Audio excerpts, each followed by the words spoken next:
የአላህ ባሮች ሆይ ትናንት ከኛ የነበሩ ነገር ግን ወደ አኼራ የተሻገሩ ብዙ ሰዎች አሉ። ምን ይዘው ሄዱ? ምን ትተው ሄዱ? ከነሱ እኛ ልንማር ይገባን።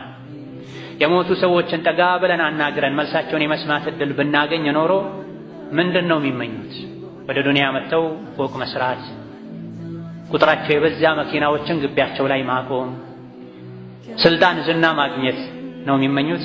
በፍጹም አይደለም።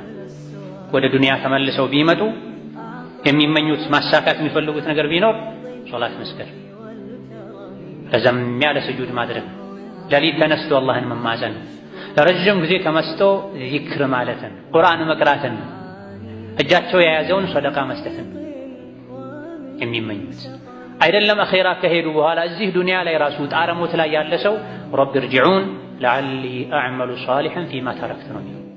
ጌታዬ ሆይ እባክዎትን